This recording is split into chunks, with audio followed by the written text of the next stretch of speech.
And joining me now in our Sydney studio is the Prime Minister, Kevin Rudd. Good to have you, Prime Minister. Thanks for having me on the program. The first week of this campaign is clearly establishing already how important the economy is going to be. If voters and business leaders believe that past behaviour is the best predictor of future behaviour, then isn't another 3 years of Labor going to be signing up for policies chopping and changing, broken promises on return to surplus and instability in leadership? Well, you go to the question of economic record. Number one, this country has enjoyed positive economic growth for the period the government has been in when the rest of the world tumbled into recession. Point one. Point two, interest rates are lower now by a considerable margin than they were during the period under the Howard government. Number three, inflation is lower as well. Number four, the unemployment rate is on average pretty good compared with where it was and brilliant compared with the rest of the world. Number five, wage growth, 4 to 5%, good for working families. And on top of all that, with still among the lowest net debt and net deficit levels of any other developed economy in the world. But you've not addressed anything that I've raised there, which is, no, you said at certain points that you'll return to surplus and then you haven't. You've had policies talked about our chop and economic change. record. Hang on. You said we're measured on our record. I'm directly answering that question. I didn't say anything about your record. I said that you have had policies chopping and changing. You have promised at certain times you would return to surplus and then not. And there's been great instability in leadership. If voters look at that and think, well, is that an indicator of what lies ahead? It's going to be hard for them to vote for Labor, isn't it? What you talked about before was how we had performed. I'm going to the most basic, constant measures of the economy.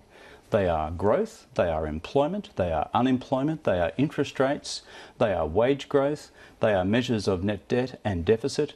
And against all those measures, the performance of the Australian economy is robust and strong. We hear a lot of shrill commentary from Mr Abbott on these questions, very shrill commentary. But I would say very, positively, strongly, and I think based completely on the facts, that our economy, compared with anything else going on around the world at the moment, is in strong working order. Let's take interest rates, which you raised. It's simplistic, isn't it, just to say, well, low interest rates is a good thing, because a lot of economic commentators have said this morning that the Reserve cut interest rates yesterday because it's concerned about various economic indicators. Well, the bottom line is, if the Reserve Bank was deeply concerned about the government's fiscal policy settings, then we would have heard about that from a long time ago. In response to the government's fiscal policy settings, you have, in fact, all three global credit rating agencies saying that these are strong, sound, conservative, heading and trending in the right direction. Only 8 such countries in the world with a AAA credit rating. But the Reserve has been cutting rates for quite a long time, and some may suggest that that means that monetary policy is having to do the heavy lifting for fiscal policy. I think the Reserve, and if you look at their public statements over time, are concerned about changing global economic circumstances, which actually is the framework we bring to bear in our approach to the economic management task ahead. And what they're looking at in particular, and what we are as well, are the new circumstances arising from the slowing of the Chinese economy, the China resources or mining boom coming towards an end, as well as the sluggish nature of the global economic recovery. And the point I make is this: the real economic question for this election period and for the next 3 years is given these changes in our international economic circumstances, and they are big and they are profound after a 10-year-long China resources boom, then because of the terms of trade, we are going to have a big and negative impact on jobs and, on top of that, on living standards unless we manage this transition well over the period ahead. And our plan to do that is to diversify the economy, not have all our eggs in one basket, and drive that through a new national competitiveness agenda on 7 strong pillars. That is the core economic management question of the future, not Mr Abbott's preoccupation with debt and deficit, because the credit rating agencies have answered that question. Let me come in there. Late today I interviewed the BHP CEO, Andrew Mackenzie, but after that your office rang to say you were available tonight, so we can't run his interview. We just don't have time tonight.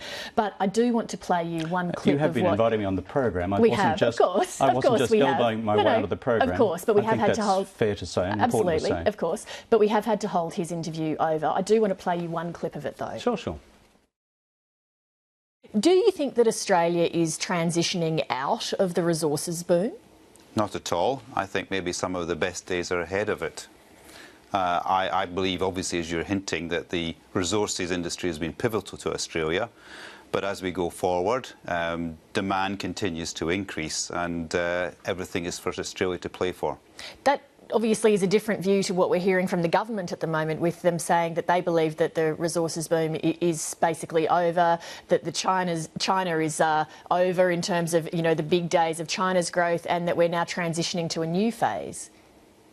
Well, I mean, China is going through its transition as well. I mean, it is slowly moving from being entirely investment-driven to being more consumption-driven. It's rebalancing its economy in a way that I think is more sustainable in growth for the longer term. I'd also say that for many of the commodities that Australia's resources industry produces, you know, we're looking at the possibility of an increase in demand of about 75% in the next 15 years. So, Prime Minister, we've heard there the CEO of BHP, the world's biggest mining company, say that the best days of the resources boom ahead. That directly contradicts what you and Chris Bowen have been telling us. It doesn't contradict us at all. You say it's over. He says the best days are ahead. It doesn't contradict us at all in this sense. The investment phase, as anyone will tell you, is coming to a close, and it's the investment phase which has actually brought in a huge amount of capital. As the investment phase fades, and the expanded production phase kicks in, there's going to be continued benefits from it. But if you want a clear indication that things are changing, just look in the change of our terms of trade. And the bottom line is this. For a decade plus, and I keep going back to this, we have had in this economy an enormous addition to our national wealth coming out of, let's call it, the China mining boom. That is beginning to change. Intelligent economic policy says, let's look around the corner, see that happening and adjust accordingly. Hence why I say we must diversify the economy. Hence why I say the important way of doing that is through a national competitiveness agenda, 7 strong pillars, to do with infrastructure and skills and the rest, which you might find... No, but you have already spoken of the 7 pillars, and there is a lot that I would like to get through. You might find that tedious, but... No, but you've already made the point. You might find tedious, but is the core frame for the economic debate. Okay. The one that we face in the public all the time, particularly through certain newspapers, is about debt and deficit, which the global credit rating agencies have answered. Let's zip through some other issues. I mentioned consistency earlier on. In 2010, Labor supported a 2% cut in the company tax rate. Excuse me. Therefore, do you welcome the Coalition's promise today of a 1.5% cut in the company tax rate? Well, I think we all know the history of what occurred there in terms of coalition responses to that proposal at the time.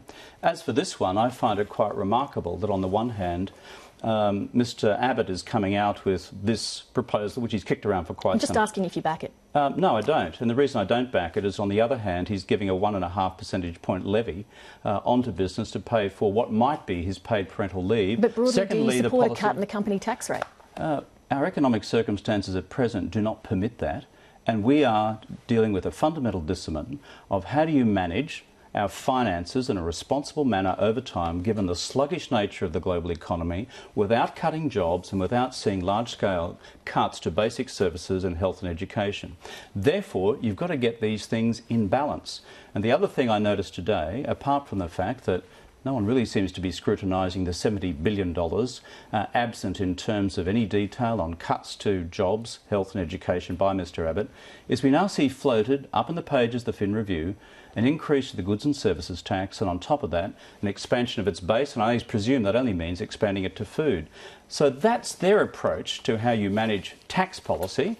I think that has a huge impact for cost of living pressures for Australian families. If we can turn to asylum seeker policy, the opposition leader Mr Abbott held a press conference tonight, just an hour or so ago, where he pointed out that today marked the 50,000th arrival by boat since you changed the Howard government's border protection policies. How would you describe that record?